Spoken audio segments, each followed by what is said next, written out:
pessoal, tudo bem? Sou o pastor Giovanni, eu tenho uma palavra de Deus para o seu coração. Nosso tema de hoje é governo, serviço e família. Governo, serviço e família. Se você ainda não segue o nosso canal, clique aqui nas nossas redes sociais, siga os nossos canais, compartilhe esse vídeo com outras pessoas e nós vamos entender a luz da palavra de Deus. Aqui em 1 Timóteo, capítulo 3, a partir do versículo 4, a Bíblia diz assim, tem vários requisitos aqui da liderança espiritual, dos homens de Deus, daqueles que devem governar a casa do Senhor. E aí diz o seguinte, e que governe bem a própria casa, 1 Timóteo 3, 4, bem como crie os seus filhos sob a disciplina, com todo respeito. Versículo 5, pois se alguém não sabe governar a própria casa, como cuidará da igreja de Deus? Olha o que diz Paulo, que o líder espiritual, o líder cristão, quem exerce governo na igreja, deve governar bem a sua própria casa, criar os seus filhos sob disciplina, correção, exortação, em amor, com todo respeito, ou seja, que se tornem pessoas, cidadãos respeitosos diante de Deus e diante dos homens. E porque se alguém não sabe governar a própria casa, como é que vai cuidar da igreja de Deus? É o que Paulo pergunta na sua carta a Timóteo. 1 Timóteo 3, 4 e 5. Então nós vamos falar um pouquinho sobre isso, governo, serviço e família. Que relação tem entre essas coisas? No vídeo anterior nós falamos sobre a quebra de aliança no casamento, né? E a gravidade, a tragédia que isso acontece, que gera dentro do seio da família, no seio cristão, no seio das igrejas, né? E de maneira geral na sociedade. O adultério é uma tragédia familiar, é uma tragédia social, é uma tragédia pessoal e familiar e matrimonial. É uma tragédia geral em todos os aspectos, como nós vimos no vídeo anterior. Então, quando nós estamos falando sobre governo, serviço e família, nós vemos aqui, através desse texto da palavra de Deus, que ser fiel ao nosso cônjuge é também ser fiel a Deus. Seja fiel a Deus, sendo fiel ao seu cônjuge. Tanto é que Paulo fala aqui que seja o líder cristão, os presbíteros, os pastores, tem que ser homem de uma só mulher. Ou seja, não pode, a Bíblia não aceita poligamia, filiais, relacionamento extraconjugais, não.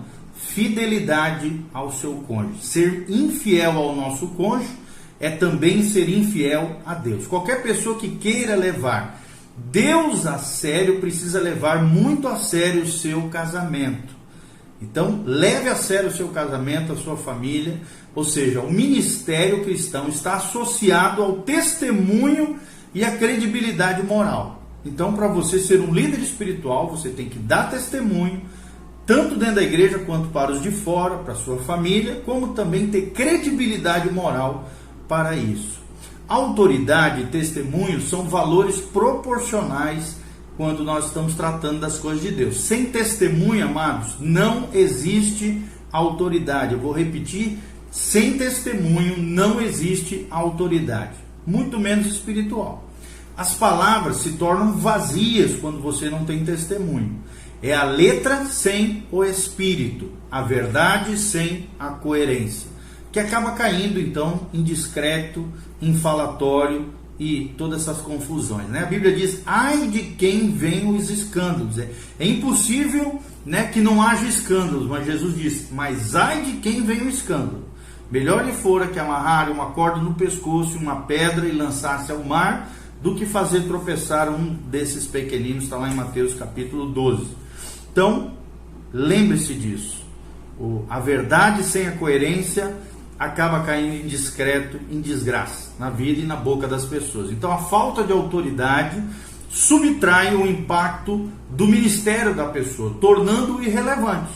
Se você não tem maturidade, não tem autoridade, mediante uma vida coerente com o Evangelho, você acaba subtraindo, tirando, diminuindo o impacto do seu ministério, a sua relevância, tornando esse ministério irrelevante, tanto dentro do contexto cristão, como fora dele, no meio social. Então, muitas pessoas, né, quando chegam às nossas igrejas, já estão no segundo, terceiro casamento, outras se divorciaram, mesmo depois de se tornarem crentes, o que é aterrador, né, uma grande confusão, a não ser que realmente seja justificável, sejam cônjuges inocentes do fato como nós já falamos em outros vídeos. Então, todos os detalhes relevantes, pertinentes a cada situação conjugal, familiar, devem ser vistos à luz de um conselheiro cristão, de um homem e uma mulher bíblico, maduro, né, para que seja criado então oportunidades para as pessoas dentro de um nível correto, dentro das igrejas.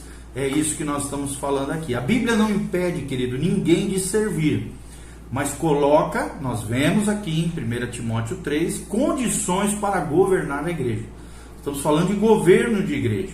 Servir, ninguém impede. Até o ímpio pode servir, fazer algo, né, em prol do reino de Deus, em prol da igreja e qualquer coisa, em prol, algo positivo, algo social, uma ação generosa.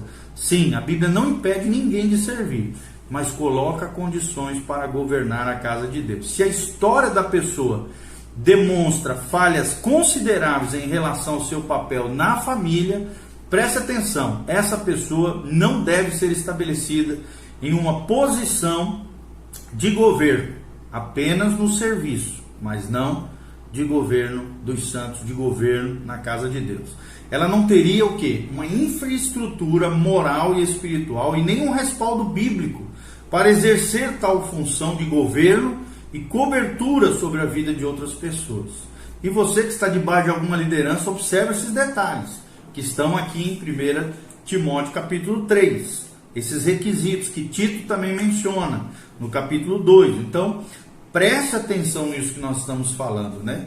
O apóstolo Paulo aqui determina que se alguém não governa bem a sua casa, também não pode governar a igreja do Senhor, o corpo de Cristo, a comunidade dos crentes e dos santos. É o que nós vemos aqui em 1 Timóteo, que nós começamos a ler, capítulo 3, de 4 a 5. Então a restrição aqui está quanto a governar e não no servir, tá? Então o que limita, preste atenção para nós fecharmos aqui, o que limita o serviço é o próprio testemunho da pessoa. Então quanto maior o seu testemunho, maior a tua credibilidade diante das pessoas, diante da sociedade, mais efetivo, mais relevante será a sua vida e o seu ministério à luz da palavra de Deus. Vou repetir, quem não governa bem a sua casa, como é que quer governar a casa do Senhor? É o que Paulo nos faz pensar e refletir como ovelhas do Senhor, como líderes espirituais, como o povo de Deus, tá bom? Outra coisa que nós queremos trazer aqui é a quebra da aliança com Deus, a questão da apostasia, ou seja, o abandono da fé. Lá em Deuteronômio, capítulo 28, nós temos uma lista com mais de 50 versículos contendo maldições que vêm como consequência do abandono da fé, do que a gente chama na teologia de apostasia. Apóstata, aquele que abandona a fé. Queridos, esse é o pior tipo de quebra de aliança que existe. Por quê? Porque afeta diretamente a salvação eterna, a vida eterna em Cristo Jesus, o nosso Senhor. Então, quem abandona a fé, apostata do Evangelho, do cristianismo como estilo de vida de Jesus, infelizmente está quebrando a sua aliança com Deus, o que afeta diretamente a salvação eterna daquela pessoa. Apostasia é denominada por Oséias e também pelo apóstolo Paulo, né? É chamado de prostituição espiritual. Olha só, nós vemos hoje uma geração de desviados, né? Então todo desvio da fé, apostasia, espiritualmente falando, é uma prostituição espiritual. E isso invoca, conforme Deuteronômio 28, um castigo divino sobre a vida da pessoa, uma maldição, o mal em ação, por causa do abandono da presença abençoadora de Deus e, consequentemente, da quebra e a violação dos mandamentos do Senhor. E a Bíblia revela várias, duras correções de Deus com quem faz tal ato, tá bom? Então a apostasia explica muito também sobre o declínio moral da nossa sociedade. Infelizmente, querido, invariavelmente pessoas apóstatas se tornam bem piores do que eram antes de experimentarem o Evangelho, a verdade de Deus. Por 4 anos, um pastor fazendo visitas ali num hospital psiquiátrico, uma das coisas que mais impactou esse pastor conselheiro foi ver um alto percentual de ex-evangélios nas alas psiquiátricas desse hospital psiquiátrico. Eram geralmente ali os mais perturbados. Por quê? Porque infelizmente, irmão, a apostasia traz uma série de maldições relacionadas com a desintegração psicoemocional do indivíduo. Gera, às vezes, pode gerar, né? Não estou dizendo que todo caso de depressão é isso, mas pode gerar de maneira crônica depressão, síndrome do pânico e perturbações psíquicas e emocionais terríveis. Olha o que diz Deuteronômio 28, 28.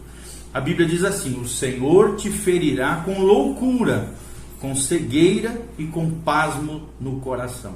Então, é uma das maldições da apostasia, do abandono da fé. Deuteronômio 28 também, de 65 a 67, diz: o Senhor ali te dará coração tremente, ou seja, que se treme todo, e desfalecimento de olhos, e desmaio de alma, e a tua vida estará como em suspenso diante de ti. Estremecerás de noite e de dia, e não terás segurança da tua própria vida. Pela manhã dirás: ah, quem me dera ver a tarde, e à tarde dirás: ah, quem me dera ver a manhã. Pelo pasmo que terás em teu coração, e pelo que verás com os teus olhos.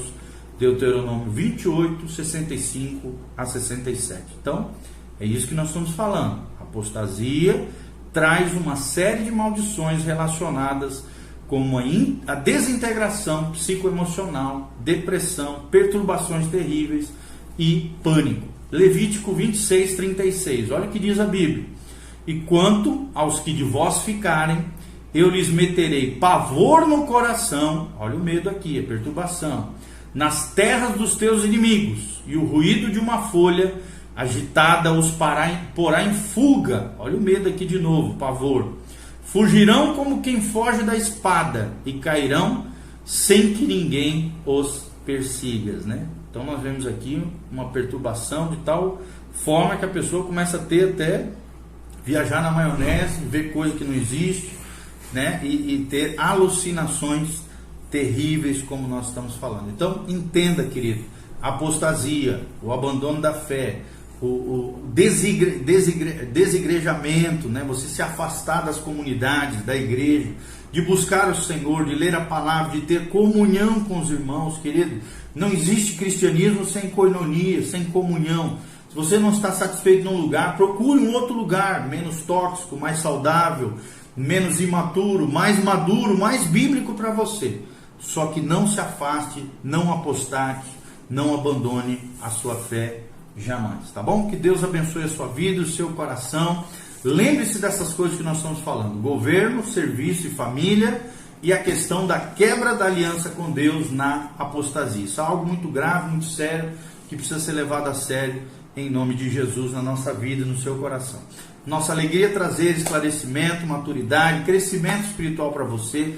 Que Deus te livre de todo espírito de tormento, de medo, de perturbação, de ansiedade crônica, de confusão, de pânico, depressão, doenças psicoemocionais, em nome de Jesus. Todos esses espíritos atormentadores, de medo, de pânico, de tudo isso, saia da sua vida em nome de Jesus. Que a alegria do Senhor seja a sua força. Que você permaneça firme e forte na graça, na presença do Senhor. Por quê? Porque na presença do Senhor há plenitude de alegria, na presença do Senhor há gozo perpetuamente, é o que diz o salmista, e é nela que nós queremos viver, porque Jesus está voltando. Põe em ordem a tua casa, te santifique, te consagre, se arrependa dos seus pecados, abandone as práticas pecaminosas, ilícitas, erradas, equivocadas, e volte para a casa do Pai. Jesus te ama, Jesus te chama, Jesus pode te restaurar, transformar e abençoar a sua vida em nome de Jesus. Amém e amém. Louvado seja o nome do Senhor. Se você quiser semear na nossa vida, ministério, aqui tem um link de como você pode fazer isso. Que a graça e a paz do Senhor compartilhe com outras pessoas e continue conosco. Louvado seja o Senhor. Dê um joinha, faça seus comentários e compartilhe com outras pessoas. Amém.